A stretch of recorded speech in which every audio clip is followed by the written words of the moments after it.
Lo que les contaba Sergio es no solo que hoy presentamos ese documento de nuestras currículas en acción al que pueden acceder con el QR y van a tener también disponible en la web de la facultad, sino que también vamos a presentar el cronograma de trabajo con el que vamos a empezar a elaborar específicamente los planes de cada carrera. La idea de nuestras currículas en acción es justamente ofrecer datos, poner al alcance de toda la comunidad los mismos datos con los que estamos trabajando, los lineamientos y el ajuste de las matrices de actualización para bajar a la discusión el replanteo de contenidos y modalidades de enseñanza de cada una de las carreras.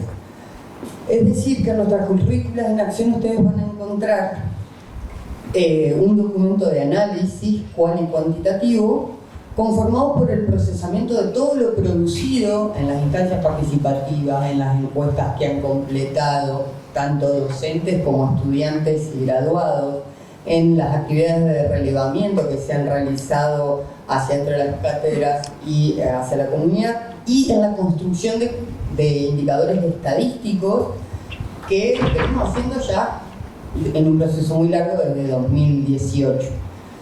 Quienes participamos, aún perteneciendo a otros claustros del anterior proceso, que fue de transformación curricular, puesto que la matriz de la currícula se planteó desde cero,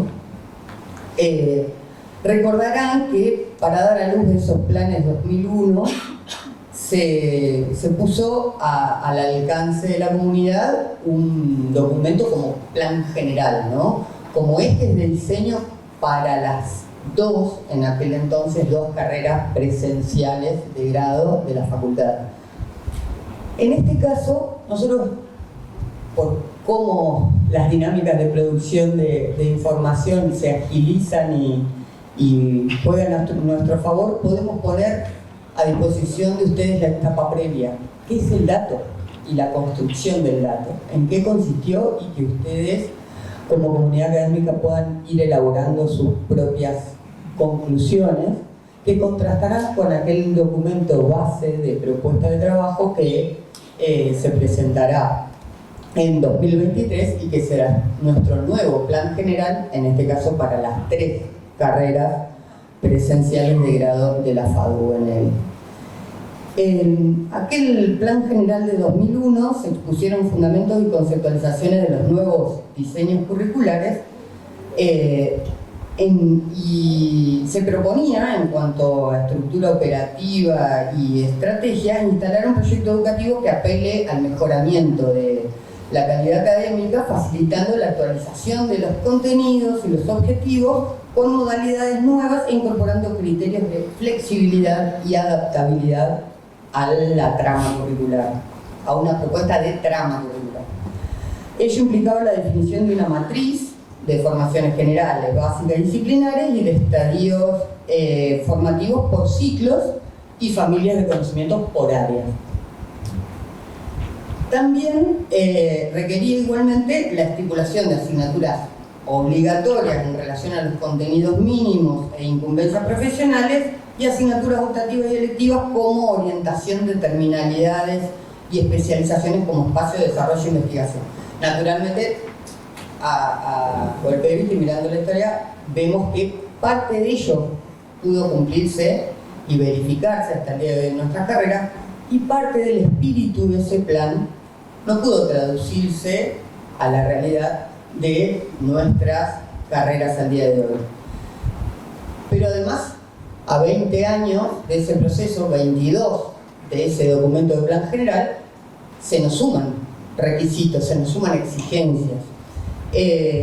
Actualmente, la formación de profesionales de la arquitectura y el diseño, protagonistas de la imagen de proyecto ante la incertidumbre, ¿no? Somos protagonistas porque vivimos en la generación de la imagen y de la instantaneidad, y si se quiere, todas las disciplinas proyectuales tenemos un papel protagónico. Entonces, de aquello que en el plan general anterior imaginábamos como profesionales versátiles, ya tenemos que pensar en profesionales dispuestos a operar en la incertidumbre. En tal sentido, también, si nuestro propósito es actualizar esa trama original que consideramos sigue teniendo vigencia como diseño, como matriz, debemos resignificar aquellos propósitos enunciados y modalizarlos de acuerdo con las exigencias actuales, de manera de ofrecer calidad formativa y actualización de contenidos permanente, que acoten asimismo la duración del tiempo requerido para graduar a nuestros estudiantes, sin sacrificar por ello la calidad. Esto conlleva cuestionarnos una realidad bastante compleja y vertiginosa. ¿Quiénes somos formadores en esta comunidad? ¿A quiénes formamos? ¿Con qué herramientas los estamos formando? ¿Respondiendo a qué visiones? Un cúmulo de información explicitada y expuesta en el documento que dejamos a su disposición nos enfrenta a fortalezas y debilidades que podemos detectar, y que en el proceso de actualización presente se objetizaron en núcleos problemáticos. Tal vez hoy los replanteamos, y lo que van a encontrar ustedes al final del documento de nuestras currículas en acción no es ni más ni menos que 7 interrogantes, que luego serán los que abordemos con algunos lineamientos de discusión en el documento del plan general. Es decir, que hoy les exponemos los interrogantes finales del documento de datos, con algunas reflexiones que sintetizan el contenido. Tales núcleos se sintetizan en 7 y los planteamos, como les decía, como interrogantes, y son: ¿qué atributos caracterizan al claustro estudiantil? ¿Qué índices de abandono se presentan? ¿Qué capacidades de retención hemos desarrollado? Si son posibles aquellos trayectos diseñados por los y las estudiantes que se habían propuesto originalmente. ¿Qué se enseña? ¿Qué estamos enseñando? ¿Qué necesitamos enseñar? ¿Cómo necesitamos enseñar? ¿Qué tiempos demandan nuestras carreras? ¿Cómo funciona la primera actividad curricular, esa con la que recibimos a estas nuevas generaciones? ¿Y cómo funciona la última actividad curricular, esa que le pone el sello a las condiciones de egreso de nuestra facultad? Entonces decíamos, esa primera pregunta: ¿qué atributos caracterizan al claustro estudiantil? Justamente hoy decía Paulo, hay que centrarse en el estudiante. Bueno, es la primera pregunta que me hicimos. ¿Tenemos realmente conciencia de quiénes son estas generaciones que estamos formando? La adaptación a estas generaciones y las futuras, que siguen recaracterizándose vertiginosamente, interpela profundamente a nuestra comunidad, a su currícula, a la infraestructura, a los propios imaginarios de perfiles de estudiantes, docentes, y al propio imaginario de perfil institucional. Los expertos que nos han acompañado en este proceso, tanto de lectura de los datos como de propuesta, llamaron nuestra atención acerca de pensar en los trayectos posibles, pensando que los perfiles de estudiantes difieren a lo largo de la carrera. Una evolución generacional, tanto como una transformación que se produce paulatinamente a medida que internalizan el hábito disciplinar. No son las mismas personas las que apoyan un pie en el taller introductorio, ni las que están en tercer año, mucho menos las que están en las últimas actividades curriculares. En nuestro caso pueden distinguirse el ingresante, el cursante de los primeros años, primeros 2 años, tiene una forma de abordar la carrera, el de más de 2 años de permanencia, y el egresante, aquel que le faltan 1, 2 actividades curriculares, algunos créditos para alcanzar la titulación.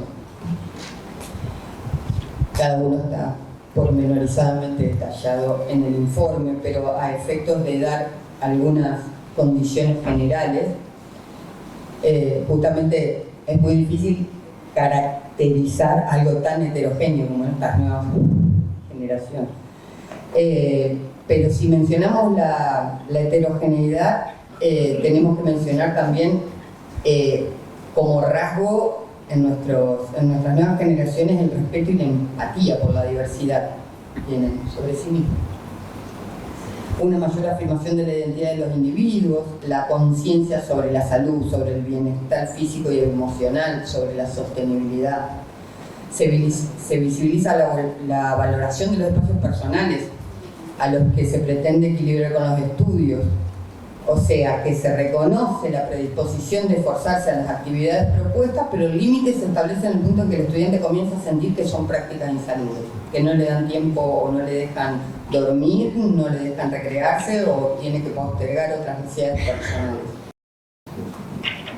Los ingresantes, por ejemplo, comparten un rasgo común, la capacidad de reconocer y definir rápidamente la validez del saber que se le está poniendo en juego al momento en que se desarrolla el contrato pedagógico. Por ejemplo, si durante el curso algún estudiante decide que no necesita aprender eso que se le está enseñando, rápidamente adopta la estrategia de hacer lo mínimo para poder aprobarlo. Y no lo cuestiona ni al docente ni lo que está haciendo. Nos es difícil aproximarnos y exigir esa reflexión que desearíamos proponerles. Pero, ¿quién tiene que correr sus fronteras o cuáles fronteras deben aproximarse? Vale la pena en este sentido pensar en lo que decía Mariana Maggio en reinventar la clase en la universidad cuando proponía una enseñanza poderosa y una inclusión genuina, ¿sí? Dice Maggio tal apreciación apelando a que los docentes sepamos conmover. ¿Por qué me dice que tengo que conmover? ¿Qué características hacen que nosotros como docentes tengamos que conmover? Bueno, en realidad, para darle características objetivas de por qué debiéramos conmover, prefiero apelar a Roberto Rosler, médico neurocirujano, diploma de honor de la UBA, que nos describe a estos nativos digitales diciendo que cuando encuentran la información que necesitan pasan 2 segundos o menos en el sitio para luego pasar al próximo y desarrollan circuitos neuronales hechos a medida para chorros de información, de concentración rápida e incisiva, mientras ellos cablean sus cerebros para ciberbúsquedas de Fórmula 1, los circuitos neuronales que controlan el aprendizaje más tradicional están siendo ignorados, es decir, aquellos que apelan a la interacción humana y la comunicación. Y son allí a donde tenemos que recurrir, los que tenemos que sensibilizar para poder construir conocimiento significativo. Esas son nuestras nuevas generaciones y las próximas serán aún más pronunciadas en este sentido. La construcción del pensamiento del diseño, más que el objeto de contenido específico o de un tema que mañana perime, porque todos somos universitarios, sabemos que el conocimiento no es perenne, no es tan central como generar esos sistemas relacionales de información, ese pensamiento del diseño, esas didácticas que nos colaboren a desarrollar nuestra empatía, acercarnos, conocerlos y ver cómo lograr que se acerquen a nuestra frontera. Entonces, uno de los siguientes tópicos que planteamos es el índice de abandono se presenta. Parámetros habituales en la medición de carreras universitarias es la deserción al segundo y tercer año de estar inscritos. Lo que vemos aquí es un gráfico promedio de las 3 carreras presenciales de FADU. En el informe están detallados cada uno por carrera, para que vean. Nosotros tenemos buenos índices de reinscripción en el segundo año. Estamos entre el 60 y el 70%, lo que ven en gris es al segundo año de estar inscritos y lo que vemos en amarillo es al tercer año, que está entre el 50 y el 60. Estamos encima de la media del resto de las carreras de toda universidades. En el 2020 lo que ustedes ven ahí como esa bajada bruta es porque los datos no estaban procesados al momento del corte. La mayoría de todos los datos que tenemos provienen del sistema gerencial que desarrolló la universidad, exclusivamente absorbiendo los datos del guaraní y procesándose para obtener información. Ahora después voy a mostrar una tabla particularmente donde hemos hecho muchos análisis. Entonces, la pregunta que nos interpela respecto de este tópico de la retención, el abandono inicial que hay, es cómo pensar un currículo que admita mejorar o al menos sostener los índices que tenemos presentados. En el documento se van a encontrar también con el diagnóstico, dice que si bien tenemos un alto índice de retención, hay altos niveles de dificultad para conseguir aprobar el primer y segundo año. O sea, los estudiantes se siguen reinscribiendo, pero no completan el primer y el segundo ciclo. ¿Sí?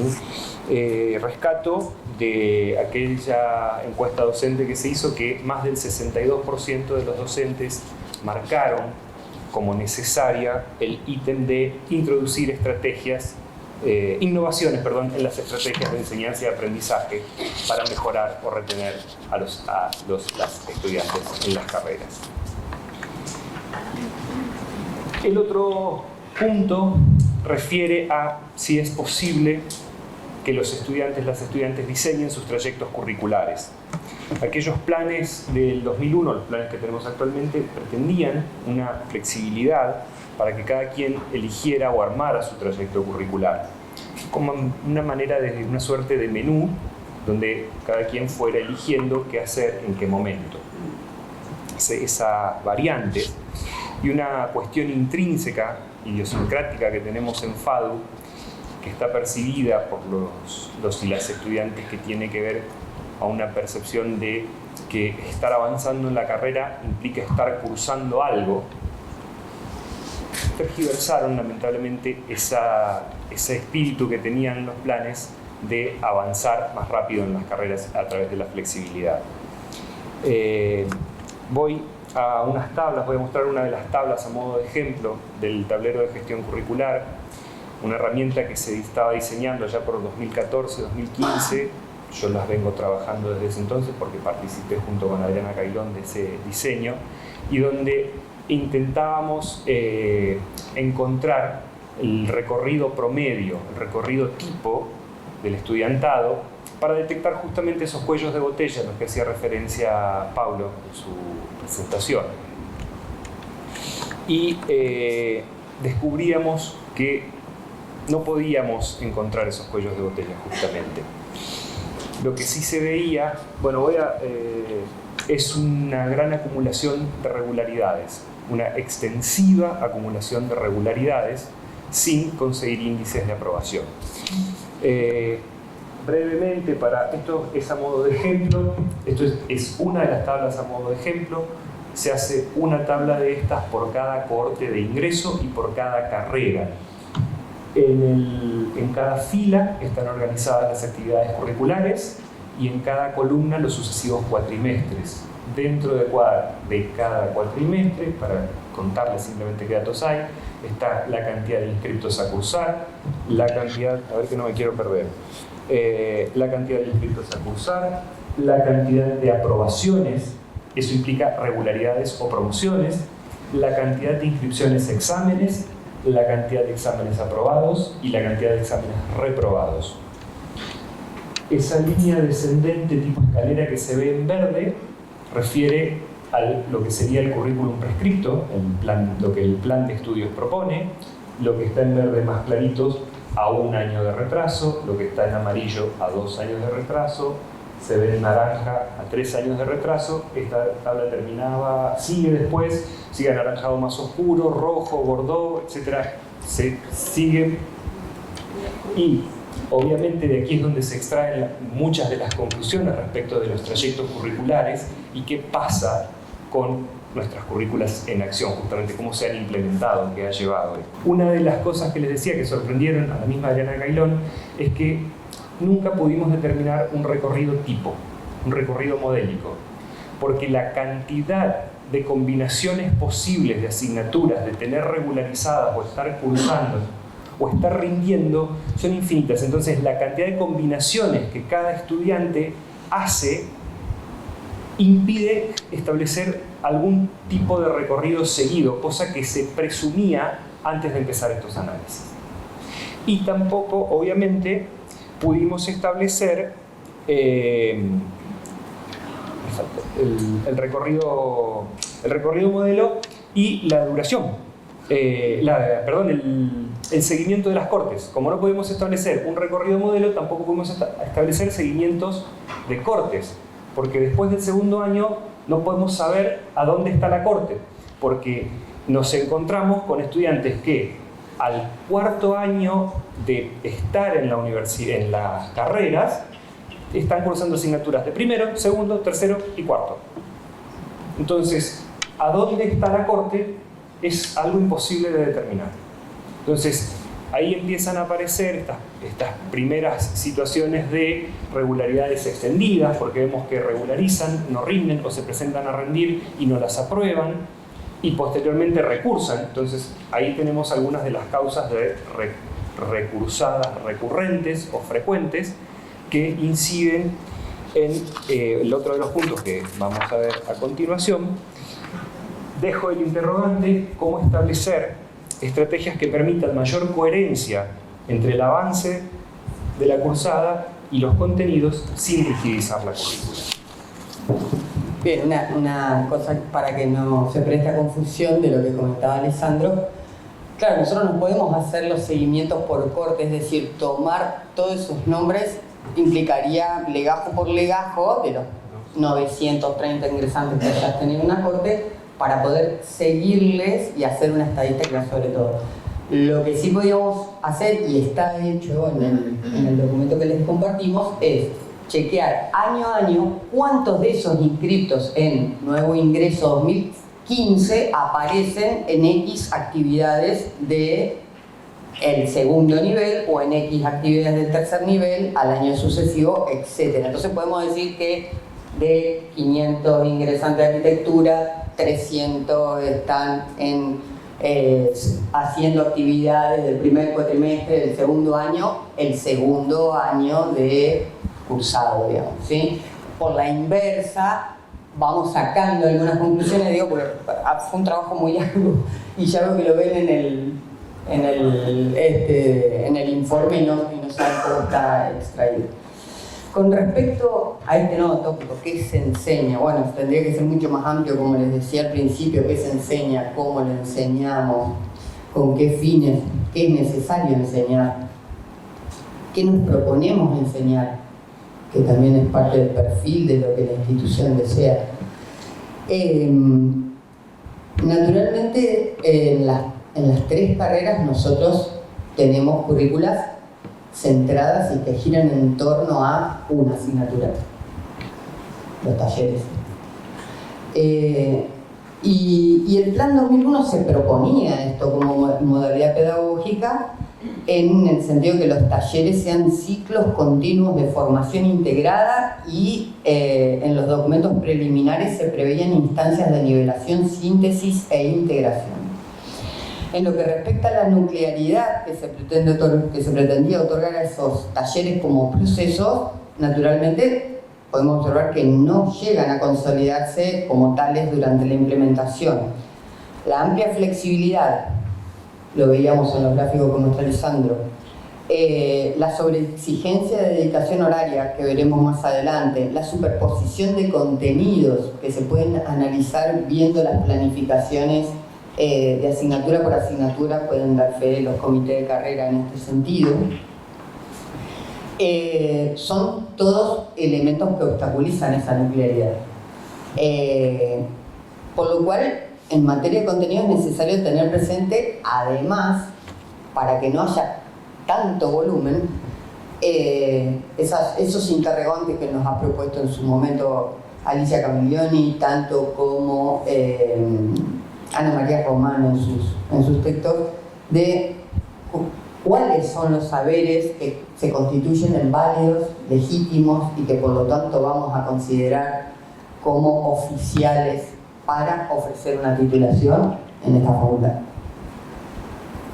Vinculado a ello y en virtud lo tinente a los alcances y al sello identitario institucional, también es preciso refrendar cuáles son necesarios para que una graduada o un graduado FADU con mirada universal contextualice su quehacer. Nosotros postulamos el conocimiento situado y eso también implica determinados saberes y determinadas competencias.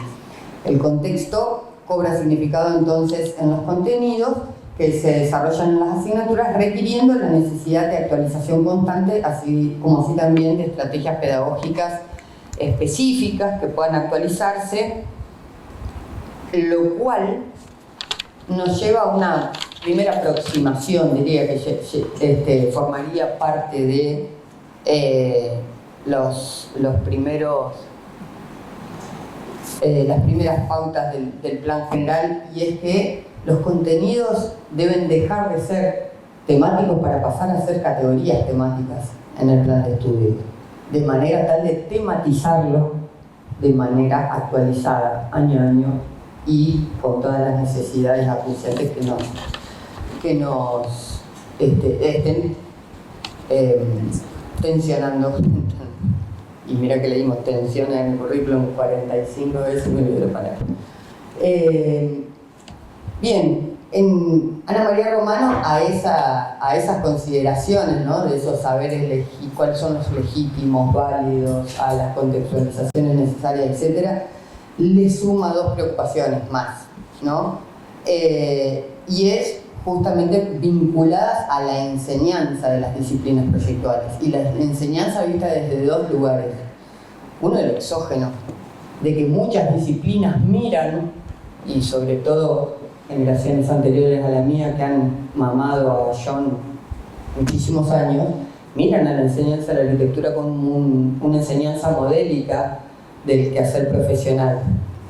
Cuando después veremos también por sugerencia de los expertos otros textos que dicen John es necesario pero no es suficiente, pero aún así hacen que ese recorte epistemológico del cómo enseñar las disciplinas proyectuales sea mirado todo el tiempo como una búsqueda epistemológica acerca del quehacer de la enseñanza.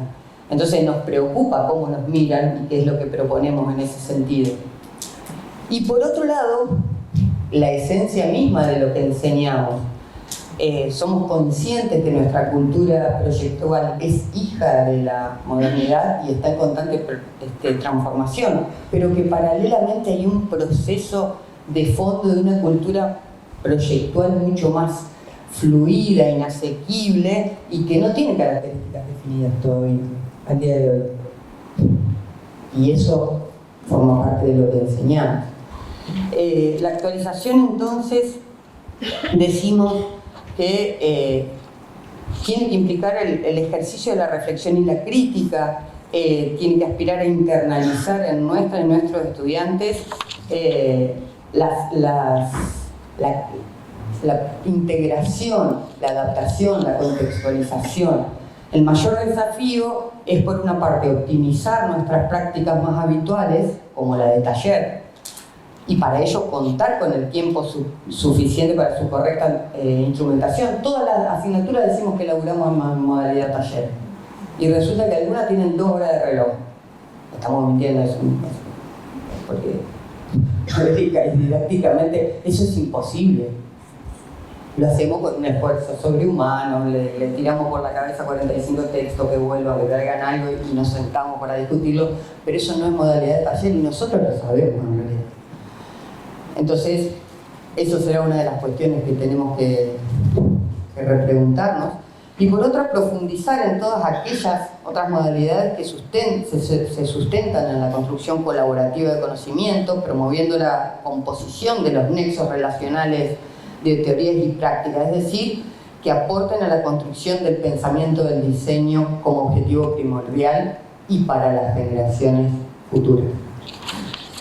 A la luz de eso que había mostrado antes en las tablas de análisis de diferentes cortes de ingreso, nos preguntábamos como ya les dije, se visibilizan ahí las demoras y el cuánto tiempo demandan nuestras carreras. ¿Por qué demandan tanto? Tengo la cita acá, quiero leer algunas de las citas de las encuestas docentes de aquel entonces, en donde el 49%, o sea, la mitad del claustro docente que participó, mencionó que era necesaria una redefinición del tiempo de cursado. Y algunas apreciaciones personales dicen: en la enseñanza universitaria, el tiempo presencial debe ser siempre acompañado por una fuerte dedicación extraáulica. Otra, se observa una concentración de esfuerzos extraáulicos solo en los momentos cercanos a fechas de exámenes o entregas finales. No hay seguimiento de la materia, no siempre cumplen con los trabajos que semanalmente se solicitan. Otro docente dice: algunas cátedras saturan con trabajos, ya que muchas veces en el horario de nuestra materia vemos a los estudiantes hacer trabajos de otra asignatura. Y también el grupo estudiantil en las mesas de diálogo manifestó la necesidad de reconsiderar la cantidad de horas de cursado en relación a las horas dedicadas fuera del aula, rever los tiempos de cursado y los tiempos de dedicación extra de cada quien. Dicen que el tiempo no es compatible con los contenidos, nunca se llega a corregir los trabajos en las comisiones, y que es necesario reordenar las asignaturas para contemplar el tiempo de trabajo que llevan los TP. Entonces, hicimos un análisis con tiempos ideales, en donde intentamos calcular cómo es la vida de cualquier estudiante de segundo año de cualquiera de las tres carreras, haciendo la lógica de las horas áulicas demandadas por el plan de estudios, a las cuales le sumamos lo que tenemos convenido de 1 hora y media extra áulica por cada hora áulica. Entonces, lo que ustedes ven ahí en amarillo clarito son las horas áulicas, en ese más intenso son las horas extra áulicas, semanalmente. Lo que le queda en gris es su tiempo personal para su vida. Si lo traspolamos a un día, de lunes a viernes, le están quedando a cualquier estudiante entre 10 y 11 horas libres para todos sus quehaceres. Si esas 10 u 11 horas, pregunto, ¿no?, le restamos las 8 horas de sueño que recomienda la Organización Mundial de la Salud, le están quedando 2 o 3 horas diarias para comer, bañarse, recrearse, hacer las compras, trasladarse a la facultad, porque no está contemplado en el otro tiempo. Y ahí empezamos a encontrar respuestas a las imposibilidades de cumplimiento del grupo estudiantil, en lo que el plan propone. Parcialmente, una de las puntas en cuanto a la propuesta, porque están los fines de semana, yo porque no conozco si ustedes han chequeado que los alumnos dediquen 1 hora y media por cada hora de producción. Por eso dije, son gráficos, son análisis primarios hechos con cifras ideales, con las cifras que consideramos que se llevan a cabo. Algo de esto lo habíamos mostrado en aquella primera reunión del claustro docente. Tienen que ver con las tasas o los índices de graduación. Bueno, ahí podemos ver en las tres carreras. Tomamos corte de nuevos ingresos 2009 para arquitectura y comunicación visual y 2015 para industrial, porque es posterior, entonces podemos ver ahí los resultados. A ver, conclusiones en duración teórica no hay graduados. En duración teórica +1, algunos, casi excepcionales, en la carrera de arquitectura. Algunos en duración teórica +2 años. Y la gran mayoría en las tres carreras están en la duración teórica +3 o +N, que están fuera del gráfico, o sea, los que se gradúan en N tiempo, en N años después de lo que prescribe el plan de estudios.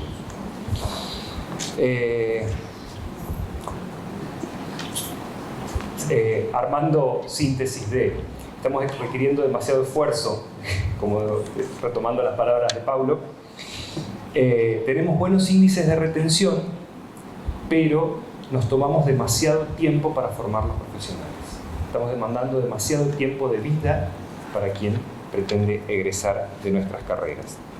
En las mesas de diálogo del estudiantado también se hizo referencia a esto, que los tiempos son excesivos, que los planes propuestos no son reales, que se revisen las cargas extraáulicas, que se reconsideren los horarios de cursado, etc. O sea, el grupo estudiantil tiene en presente que la cuestión del tiempo es una variable a considerar.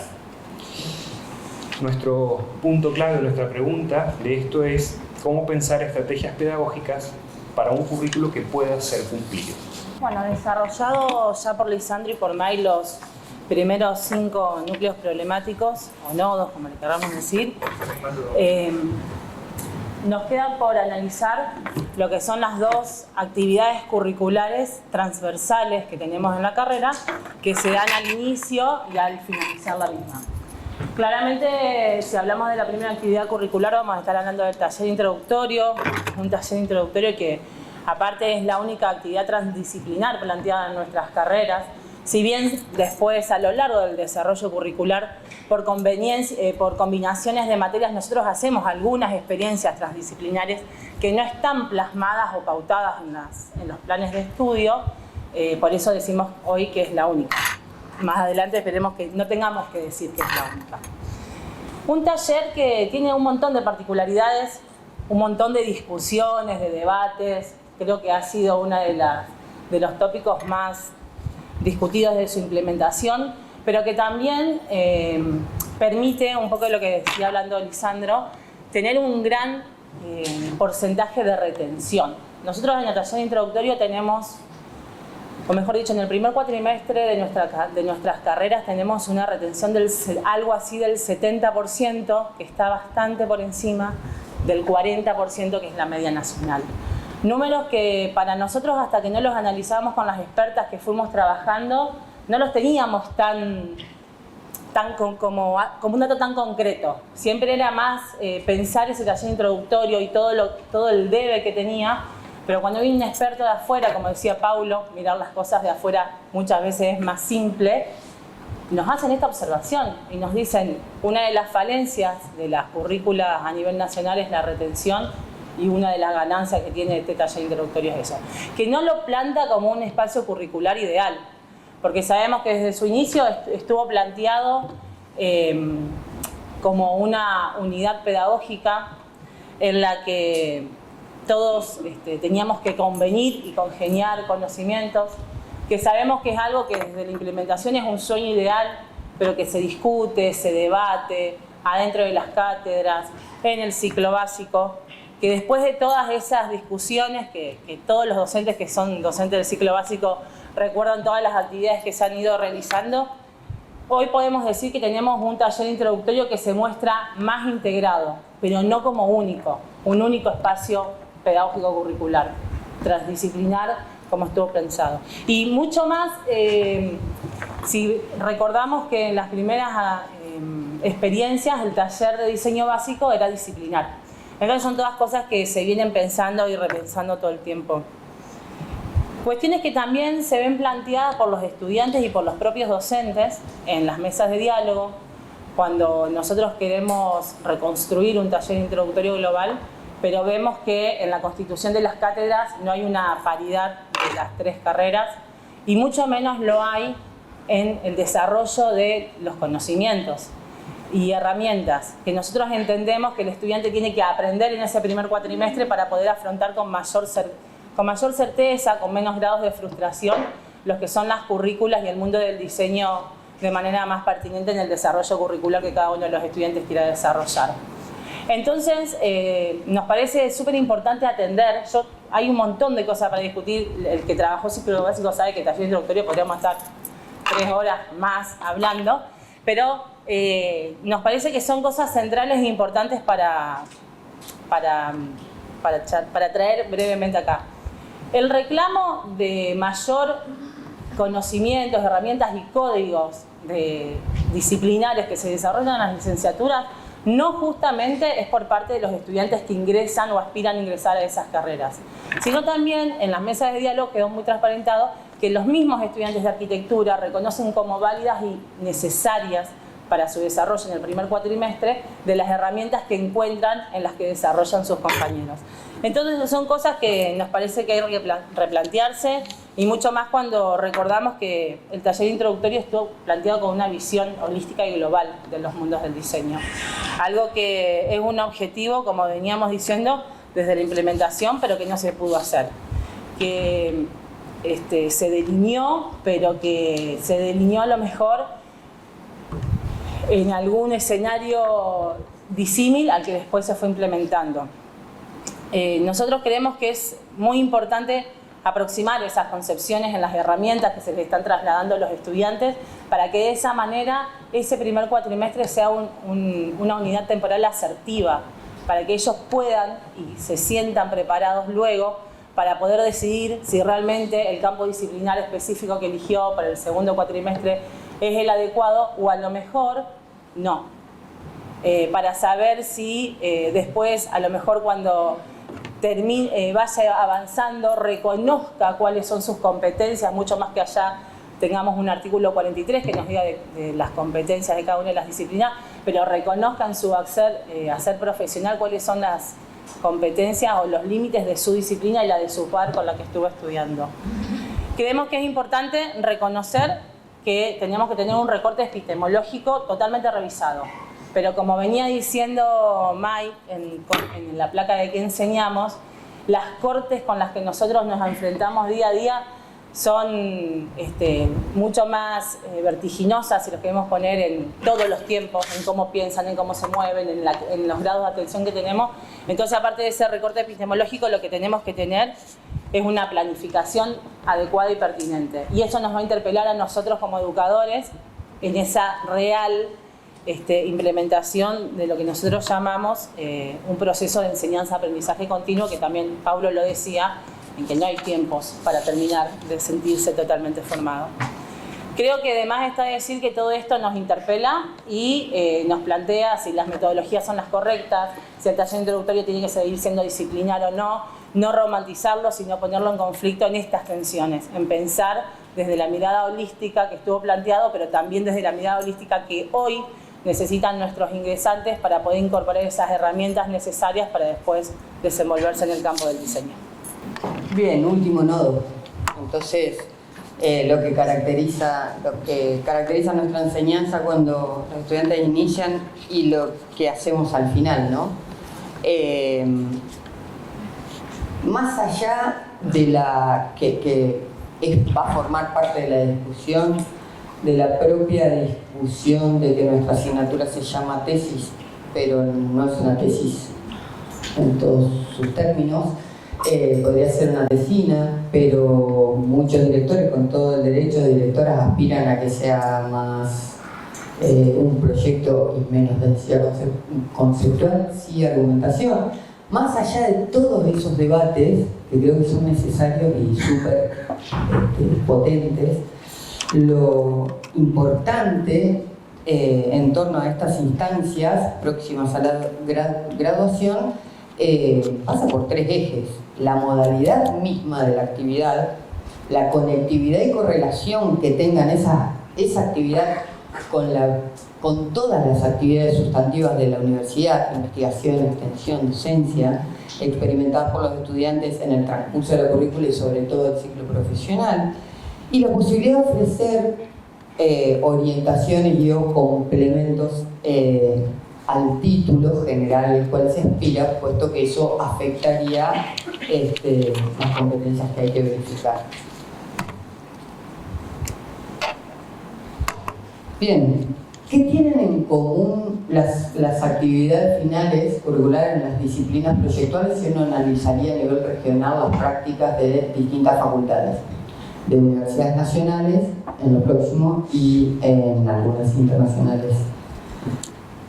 En los comparativos realizados, todos implican un proceso de investigación, y me refiero a investigación proyectual, no investigación pura y dura en el sentido de la metodología, investigación científica, sino investigación proyectual. Adoptemos Roberto Fernández para darnos una idea común, pero es eso.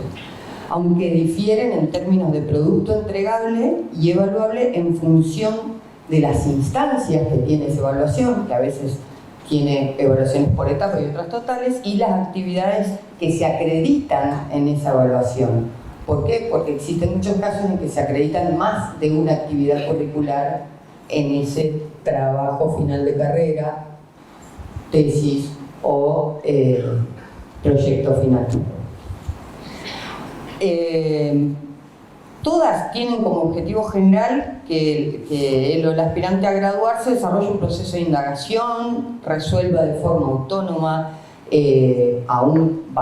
todos tienen acompañamiento de algún tutor, profesor, director, etc. Pero tienen que demostrar integración de contenido, capacidad crítica y asegurar entonces, dar fe de la adquisición del conjunto de competencias que exige la titulación. Los denominadores comunes de los trabajos terminales de nuestras 3 carreras se hacen evidentes entonces en esas características de búsqueda de reflexión, integrar conocimientos recuperados, por ahí esto se tergiversa y se busca que adquieran o formen nuevo conocimiento, ¿no? Están en una carrera de grado y eso no es exigible. Y la aspiración a componer propuestas factibles de transformación del medio. En general, son problemáticas de contexto, problemáticas sociales. Entonces tenemos un punto de partida que consideramos que es claro. Entonces, si ese objeto está claro, como espacio curricular transversal y de síntesis, la modalidad es la que ha de repensarse y ajustarse fundamentalmente en cuestiones tales como los requerimientos en función del estado del arte en materia de investigación proyectual y ofreciendo más de una alternativa de composición y defensa del trabajo. Facilitar el abordaje y permitiendo el anclaje en distintas actividades que el propio estudiante o la propia estudiante estén experimentando. Tal vez el momento de cursar esa actividad final no sea el último año, sino que vamos a preparar, elegir del menú de actividades que están desarrollando en el último ciclo. Digo, y no es casual que seamos docentes de los ciclos pertinentes quienes nos exigimos criticarnos para exponerles estos núcleos, porque también creemos que es una condición que todos tenemos que proponernos a la hora de replantear nuestros planes de estudio. Finalmente, para cerrar, volvemos a Alicia. Alicia nos ha dicho 1000 veces que las decisiones de los planificadores curriculares requieren especial cuidado en la determinación de sus fundamentos y en la elección de sus soluciones. Estamos socializando la información ordenada y sistematizada, por eso llevó su tiempo, porque era mucha, producida desde 2018, pero estamos socializando los datos para que todos tengamos las mismas bases de discusión sobre las matrices, los ajustes, los lineamientos que se propongan como plan general en 2023. Todos vamos a poder rediscutir los contenidos de nuestras asignaturas, de nuestros ciclos, de nuestras áreas, con la misma información de base. Paula además decía, nos explicaba, digamos, la composición del marco de cualificación. Naturalmente, el plan general integra lo que con distintos expertos hemos analizado acerca del estado actual de las disciplinas y el posible futuro de las disciplinas, los marcos normativos que nos regulan, etcétera, que ajustan un poco los límites de esa propuesta de lineamientos que hoy está en manos de Alicia Camiglioni en revisión para que podamos arrancar juntos un proceso arduo, intenso, que se asombrarán de los plazos en que lo proponemos, pero bueno, será un ejercicio al que tendremos que acostumbrarnos. Estos marcos de discusión no pueden darse en 4 o 5 años como se hacía antes. Discutir un plan de estudio no puede llevar más de un año. Y es lo que nos proponemos, además, porque normativamente, al estar a las puertas de una nueva convocatoria a acreditación de la carrera de arquitectura, son sugerencias propias del Ministerio que coincidan el momento de apertura de inscripción a una nueva propuesta académica con el año de acreditación y los planes de transición para ese momento. Así que este proceso es lo que les va a contar Lucila, que además va a ser a quienes van a escuchar tan recurrentemente, invitándoles a 45 reuniones mensuales. Pero bueno, si hay algo positivo que tiene esta comunidad, que en las contribuciones colectivas se sube al tren y apoya. Para ir terminando, volvemos a mostrar con lo que arrancamos, que es, yo le diría una hoja de ruta que nos muestra lo que se hizo del 2018 hasta hoy, que a nosotros nos gusta denominar como un momento de cierre de construcción de datos y de algunas actividades, primeras actividades colectivas, y que condensa un poco todo lo que fuimos marcando. Yo me voy a poner así de costado porque si no, no las veo, perdón. Vamos a tener, como dijo May, varias etapas, y la idea es tratar de presentarles a ustedes una agenda lo más ordenada posible para que en el 2023 no sea una sorpresa las convocatorias y no tengamos que estar tensionando las agendas, que siempre las vamos a tensionar porque sabemos cómo somos en esta facultad, de que hacemos muchas cosas en simultáneo, pero también creo que es el ejercicio propio de nuestras disciplinas. Pero nos pareció importante tener en cuenta esto. Hoy estamos presentando el documento de nuestras currículas en acción, que como dijo Sergio, es un documento que invitamos a todos a la lectura, porque es la base de las herramientas y es lo que va a ayudar mucho a la lectura del documento que se va a sociabilizar en esta primera instancia de febrero-marzo, que es el documento del Plan General, que es un documento con las características que ya comentó May, que va a condensar no solo lo que trabajamos dentro de la facultad, sino también cómo se trabajaron otras actualizaciones curriculares, cómo están pensadas otros planes de estudio, porque no nos imaginamos a solamente lo que hacemos o pensamos nosotros, sino que nos pareció importante también traer eso como material de insumo de trabajo, y obviamente todo lo que fue, todas las voces que fuimos sumando como expertos y que vamos a seguir sumando en este proceso, porque si bien va a ser un proceso liderado desde las coordinaciones de áreas, ciclos y carreras, como comentó May, que por eso los voy a estar molestando bastante seguido, va a ser algo que va a seguir en una consulta continua. Entonces, en esta primera instancia de febrero-marzo vamos a tener la difusión de ese documento y también algunas capacitaciones y encuentros. Después, entre marzo y junio, vamos a hacer una serie, no sabemos bien porque lo vamos a plantear también un trabajo colectivo con los coordinadores, una serie de ciclos de consultas que vamos a trabajar en 2 instancias, eso sí, al menos es lo que nosotros queremos proponer. Una primera instancia que sea más con las asignaturas, en donde titulares y adjuntos trabajen al seno con sus JTP, ayudante alumnos, pasantes, poner en crisis lo disciplinar de cada una de las actividades curriculares que llevan adelante con sus equipos de cátedra, y que también va a estar presente ahí el coordinador de área trabajando, pero va a haber como una instancia más primero de trabajo del seno. Y después vamos a hacer actividades más específicamente con las coordinaciones de áreas y ciclos, donde vamos a invitar representantes por claustros de estudiantes, por los distintos claustros, que van a traer esos análisis y van a seguir convidando de todas las experiencias. ¿Para qué? Para después poder estar entre julio y agosto incorporando todos los desarrollos que se fueron haciendo en todas las instancias de consulta en los 3 meses que vamos a estar trabajando, para poder hacer los ajustes y poder empezar en el desarrollo de la propuesta de lo que son las tramas, las mallas de los 3 planes de estudio. Como dijo Paulo, es un desafío discutir 3 planes de estudio a la par, pero creemos que con los cuerpos de las coordinaciones que se han ido implementando hace unos años, va a ser un ejercicio que espero que no tengamos que cada 5 años hacer esto. Yo con 10 me conformo. Estamos bajando de 20, esperando tener que llegar a 5 porque realmente va a ser una agenda muy vertiginosa. Y después la idea es, entre septiembre y octubre, una vez de que luego, la etapa previa va a tener una etapa más social ante la comunidad, y después el equipo que estamos haciendo un poco la redacción para condensar y todo eso vamos a hacer un trabajo más interno que obviamente luego se va a volver a sociabilizar. Entre septiembre y octubre se va a hacer una nueva presentación de estos planes de estudio con todas las observaciones, con todas las memorias de cambio, las diferencias irreductibles que haya habido, los acuerdos, todo.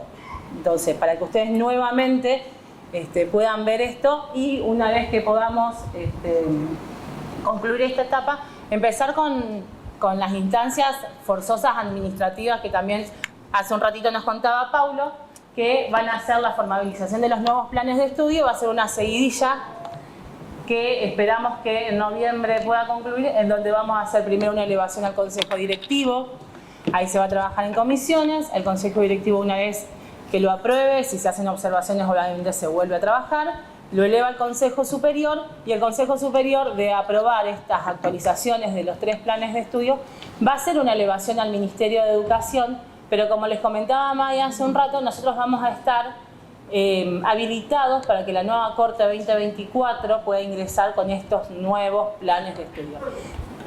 La aclaración, yo hablo de actualización y nuevo porque claramente después de actualizar el plan va a ser un plan nuevo, no de cero, pero sí actualizado.